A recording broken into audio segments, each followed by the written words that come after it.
এবার 5 নাম্বার দায়িত্ব আদর্শ হলেই চলবে না, এবার চূড়ান্ত একটা কাজ করতে হবে যেটা 99% মানুষ করে না। 99% মানুষ এই কাজটা করে না।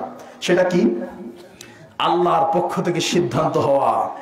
এটা হলো ইস্তিখারা করা। কি করা বলেন তো? ইস্তিখারা। সহিহ বুখারী 7390 নম্বর হাদিস, 7390, 91, 92, 93 নম্বর হাদিস। ইস্তিখারা করতে হবে। তার মানে আদর্শ নারীও পেয়ে গেলাম, 24টা বৈশিষ্ট্য পেয়ে গেলাম।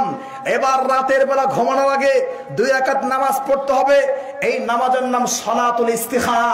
পরে হাত তুলে আল্লাহর কাছে দোয়া করতে হবে, লম্বা দোয়া। আল্লাহুম্মা ইন্নী আস্তাখিরুকা বিইলমিকা ওয়া আস্তাকদিরুকা বিকুদরাতিকা ওয়াসআলুকা মিন ফাদলিকাল আযীম।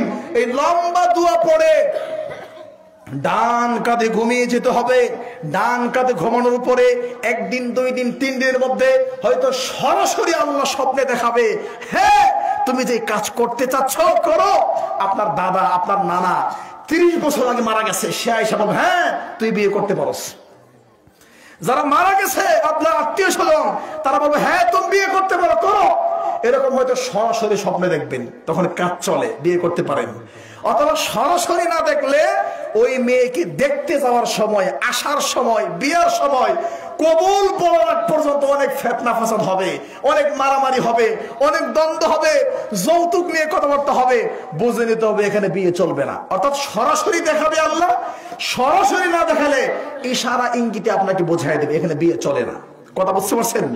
এটা 5 নাম্বার দায়িত্ব। সুতরাং ভালো করে বুঝেন, এই কুমিল্লা মুরাদনগর শহরের সবচাইতে সুন্দরী নারীটা, যার সৌন্দর্যতার কোনো তুলনা হয় না, শুধু কুমিল্লা না গোটা বাংলাদেশের মধ্যে যদি সুন্দরী প্রতিযোগিতা 1 নম্বর হয়, আর 24টা বৈশিষ্ট্য যদি ওর ভিতরে পাওয়া যায়, ইস্তিখারার রেজাল্ট, রাতের বেলা স্বপ্ন দেখার রেজাল্ট যদি ব্যতিক্রম হয়, ভুলেও কখনো আপনি সেদিকে পা বাড়াবেন না, তাহলে জীবন ধ্বংস হয়ে যাবে।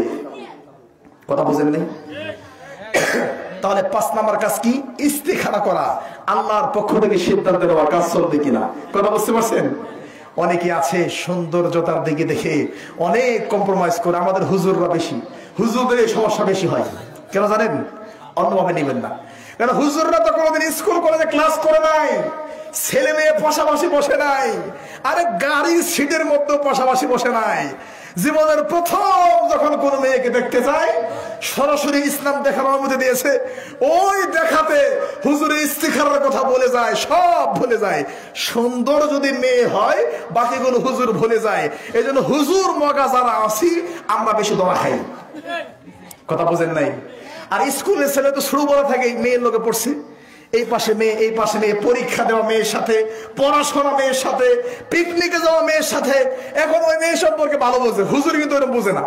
আমার কথা বোঝেন নাই? অতএব আবেগ দিয়ে নয়, চিন্তা শক্তি দিয়ে, জৈবন শক্তি দিয়ে বিবেচনা নয়, ইমানি শক্তি দিয়ে বিবেচনা করে একটা মেয়েকে জীবন সঙ্গী বানাতে হবে। আমার কথা বোঝেন আপনারা?